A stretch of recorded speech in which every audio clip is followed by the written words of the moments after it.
Le village de Valsombre, perdu dans les replis les plus reculés des Alpes suisses, était un lieu où le silence régnait en maître. Depuis des siècles, les anciens racontaient que le sommet du Pic Noir était habité par un esprit ancestral, un lynx gigantesque nommé Eska. On disait que quiconque osait s'approcher de son territoire sans une intention pure serait transformé en statue de glace. Silo, un jeune garçon de 12 ans, n'avait que faire des vieilles légendes. Son père, le meilleur guide de la région, avait disparu lors d'une tempête de neige 3 jours plus tôt, alors qu'il tentait de secourir des voyageurs égarés. Silo savait que si quelqu'un pouvait survivre à un tel froid, c'était son père. Mais il savait aussi que le temps jouait contre lui.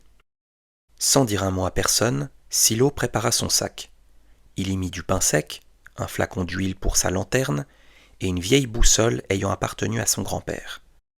Il quitta son village sous un ciel de plomb et commença l'ascension. Alors que Silo progressait sur le sentier escarpé, le paysage devint spectaculaire. Les sapins étaient recouverts d'un givre qui ressemblait à du sucre de glace et le silence de la montagne était seulement rompu par le craquement de ses pas dans la neige. Soudain, un bruit étrange attira son attention. Ce n'était pas le vent, mais un petit martèlement rapide. En s'approchant d'un buisson de mélèze, il découvrit un jeune bouquetin aux cornes encore toutes petites, qui semblait bien embarrassé. Sa patte arrière était emmêlée dans un fouillis de vieilles racines et de lianes de lierre très solides qui s'étaient resserrées autour de lui comme un filet de pêche. Silo s'agenouilla lentement pour ne pas effrayer l'animal. « Ne t'inquiète pas, petit bonhomme, je vais t'aider, » murmura-t-il avec douceur. L'animal, qui s'appelait Varek, cessa de s'agiter en entendant sa voix calme. Silo sortit son petit canif en bois et commença un travail minutieux. Ce n'était pas simple, les racines étaient dures comme de la pierre à cause du froid. Pendant de longues minutes, Silo s'appliqua à couper chaque lien un par un. Il prit même le temps de masser doucement la patte de Varek pour que le sang circule à nouveau. Pour rassurer le petit animal, il sortit de son sac une pomme bien rouge qu'il avait emportée de sa maison. Varek la croqua avec appétit, ce qui fit rire Silo. Une fois libéré, Varek fit quelques pas hésitants, puis gambada joyeusement autour du garçon.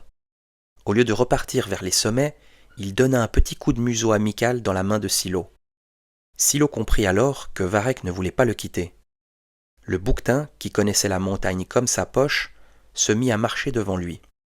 À chaque fois que le sentier devenait trop raide ou glissant, Varek s'arrêtait et montrait à Silo où poser ses pieds en frappant le sol avec ses sabots.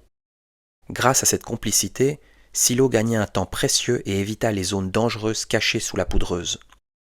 C'est ainsi que, main dans la pâte, ou presque, les deux nouveaux amis continuèrent leur ascension vers la grotte du gardien des glaces. Silo venait de comprendre que dans la montagne, on n'est jamais vraiment seul quand on sait tendre la main. Grâce à l'aide de Varek, Silo atteignit enfin l'entrée de la grotte. Elle était immense et brillait de 1000 feux, comme si les parois étaient recouvertes de diamants. C'est ici que vivait Eska, le lynx géant aux yeux d'ambre. Lorsque Silo entra, le grand lynx se leva majestueusement. Il regarda le garçon, puis il regarda Varek, qui se tenait fièrement aux côtés de Silo. « Je vois que tu as trouvé un guide, Silo, » dit Eska d'une voix profonde mais bienveillante. « Rares sont les humains qui prennent le temps d'aider les petits animaux des montagnes. Pour ce geste, je vais t'aider à retrouver ton père. » Eska souffla alors une brume argentée qui montra à Silo le chemin secret vers la vallée cachée où son père s'était abrité pour attendre la fin de la tempête. Non seulement Silo avait sauvé un ami, mais sa gentillesse lui ouvrait maintenant les portes de la réussite. Guidé par la brume argentée d'Eska le lynx, Silo finit par apercevoir une lueur au fond d'une petite cabane cachée entre des arbres. C'était le feu de camp de son père. Les deux amis, Silo et le bouquetin Varek, se précipitèrent. Les retrouvailles furent remplies de joie et d'émotion. Ensemble, et protégés par l'ombre bienveillante du grand lynx qui les surveillait de loin, ils redescendirent de la montagne. En arrivant au village, les habitants les accueillirent avec des cris de bonheur et une grande fête.